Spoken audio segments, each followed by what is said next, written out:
بعض اوقات ہوتا کیا ہے، اچانک کوئی پرابلم آ گئی، کہیں آگ لگ گئی ہیں، گاڑی میں نقصان ہو گیا، پیسے چوری ہو گئے، موبائل چوری ہو گیا، کوئی چیز میں نقصان ہو گیا، کاروبار میں نقصان ہو گیا، صحت خراب ہوئی، بندہ کہتا ہے یار یہ میرے ساتھ کیوں ہوا ہے، میں نے ایسا کیا کیا ہے؟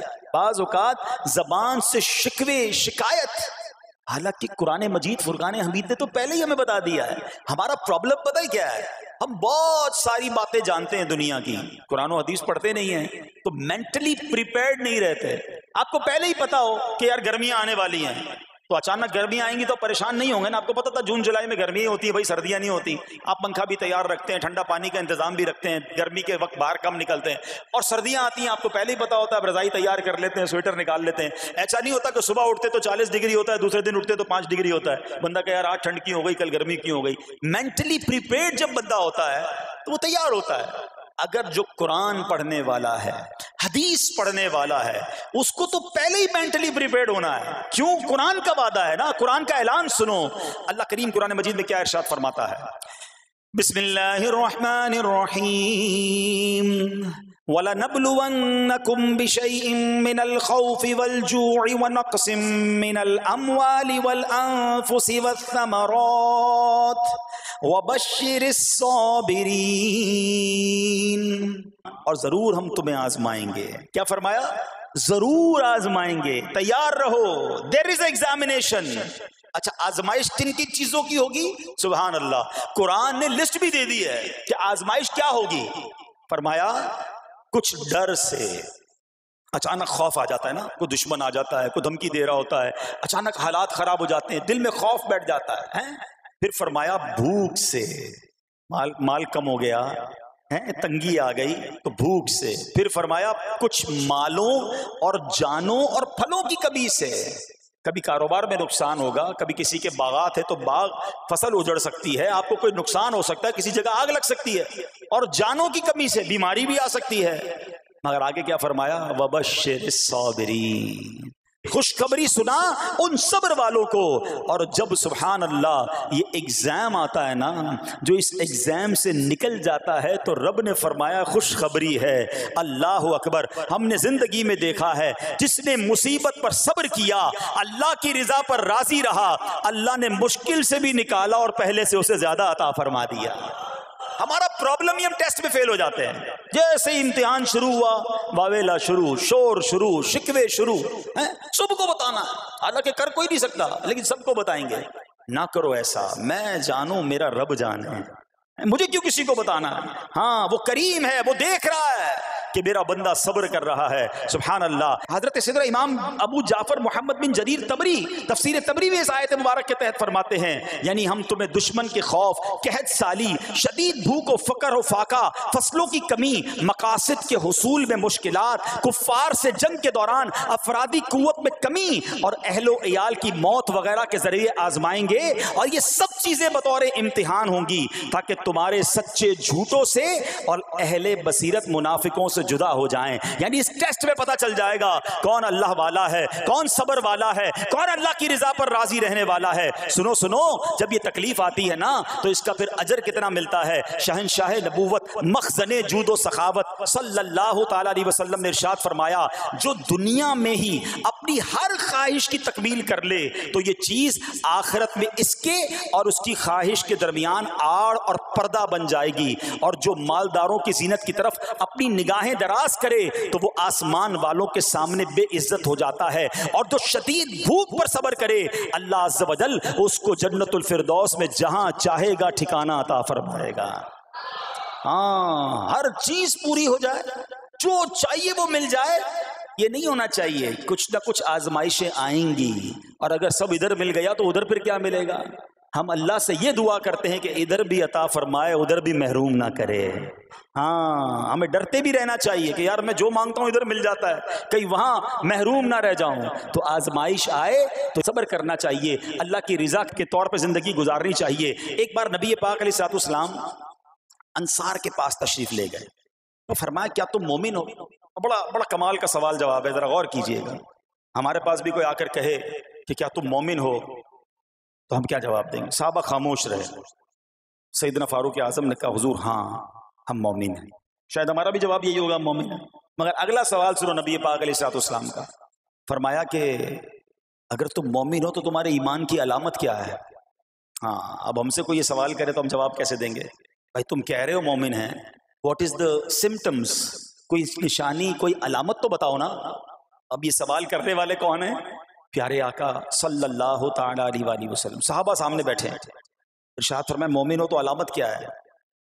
کیا شاندار جواب دیا کہ صحابہ کرام نے کہ ہم جب فراخی کی حالت ہوتی ہے نا، آسانی ہوتی ہے تو ہم شکر ادا کرتے ہیں. جب آزمائش آتا ہے، کوئی پرابلم آتی ہے، ہم صبر کرتے ہیں اور اللہ کے فیصلے پر راضی رہتے ہیں. نبی اکرم علیہ الصلوۃ والسلام نے جواب میں کیا فرمایا؟ رب کعبہ کی قسم تم مومن ہو. تو پتہ یہ چلا کہ مومن ہونے کی نشانی یہ ہے کہ جب اچھے دن آئیں تو شکر کرے اور مشکل کے دن آئیں تو اللہ کی رضا پر، اللہ کے فیصلوں پر راضی رہے، صبر کرے. اب آؤ سوال کرتے ہیں. اچھے دن آتے تو ہم کیا کرتے ہیں؟ ارے بھائی میں تو انتظار میں تھا، تھوڑے پیسے آئیں تو فلاں عیاشی کروں، فلاں گناہ کروں. تھوڑے پیسے تھے تو وہ کام ہی نہیں کر پا رہا تھا، اب تو موقع لگا ہے، اب تو دن آئے ہیں. معاذ اللہ، جس کو اللہ نعمتیں دیتا ہے، فراخی دیتا ہے، تو وہ اللہ کی نافرمانی میں لگ جاتا ہے. اور جب اس کو کوئی آزمائش بھیجتا ہے تو وہ ناشکری کہہ کر، بلکہ بعض اوقات تو کفریہ کلمات منہ سے نکال کر ایمان سے بھی ہاتھ دھو بیٹھتا ہے. ایسا نہیں ہونا چاہیے. عقل مند وہ ہے، یاد رکھنا کہ رب جتنی عطائیں بڑھائے ہم اتنے سجدے بڑھائیں، ہم اتنے صدقے بڑھائیں. دیکھو نا دنیا میں کیا ہوتا ہے، آپ کو کوئی تحفہ دے، آپ کیا کہتے ہیں؟ شکریہ، جزاک اللہ. دوبارہ تحفہ دے، آپ کہتے ہیں بہت مہربانی. تیسری بار دے، بندہ کہ یار یہ تو مجھ پر کتنا مہربان ہے. اتنی مہربانیاں. ناراض نہیں ہونا چاہیے. جو تمہیں دنیا میں 2-4 تحفے دے دے تم اسے ناراض نہیں کرنا چاہتے. جب سے میں پیدا ہوا، جب سے وہ نواز رہا ہے، وہ ناراض نہ ہو جائے اس کا کوئی خیال نہیں. وہ دیے جا رہا ہے. ہم تو دیکھتے ہیں نا، بندہ غریب ہوتا ہے، تھوڑے گناہ، جیسے جیسے امیر ہوتا گیا اس کے پر پرزے نکلنا شروع ہو جاتے ہیں، مسجد سے دور، نمازوں سے دور، معاذ اللہ حرام کاموں میں پڑ جاتا ہے. ارے اللہ کے بندے، تجھے رب نواز رہا ہے، تیرے تو سجدے بڑھنے چاہیے تھے. لیکن ہوتا کیا ہے، وہ عطائیں بڑھاتا ہے، لوگ خطائیں بڑھاتے ہیں. نہ کرو ایسا. جب فراخی ہو، جب اللہ کی طرف سے آسانی ہو تو شکر ہو، اور جب آزمائش آئے تو صبر ہو. یہی مومن کی نشانی ہے. اور اللہ سے دعا کرتے ہیں کہ اللہ کریم ہمیں اپنے شکر گزار اور صبر کرنے والے بندوں میں شامل فرما لے. اور یقین کریں صبر کا جو پھل ہے نا، وہ کہتے ہیں نا صبر کا پھل میٹھا. اوہو بالکل ٹھیک کہا، بلکہ بہت میٹھا ہے.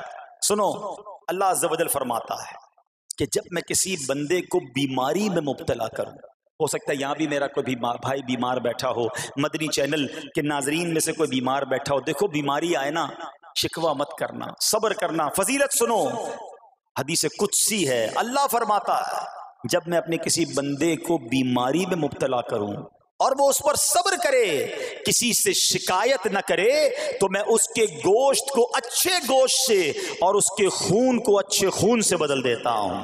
پھر اگر اسے شفا دیتا ہوں تو ایسی شفا دیتا ہوں کہ اس کے نامہ اعمال میں کوئی گناہ نہیں رہتا. اور اگر میں اسے دنیا سے اٹھا لوں تو اسے اپنی رحمت کاملہ کے سائے میں لے جاتا ہوں. ارے کمال ہو گیا. بیماری آئی، بیماری جب جاتی ہے تو گناہوں سے بھی پاک کر کے جاتی ہے. صرف ایک ہی تو کنڈیشن ہے، صبر کرنا. بیماری آئی، صبر کرنا. ہاں، کسی سے بات نہ کریں، شکوہ نہ کریں، اللہ کی بارگاہ میں عرض کریں مولا تیری مہربانی، ہاتھ میں درد ہے باقی جسم تو سلامت ہے. اے اللہ آنکھ میں درد ہے باقی جسم تو سلامت ہے. اے اللہ گردوں میں پرابلم ہے، میرا باقی جسم تو سلامت ہے. یہ بھی تیری مہربانی ہے. اللہ کرے کہ ہم شکر گزار بندے بن جائیں، کیونکہ یہ بیماری تو ہمارے گناہ معاف کروانے آئی تھی. مگر افسوس یہ ہے کہ جو گناہ معاف کروانے والا کام ہمارے ساتھ ہوا اس میں بھی ہم نے اللہ کو ناراض کر دیا اور شکوے شکایات کی. سنو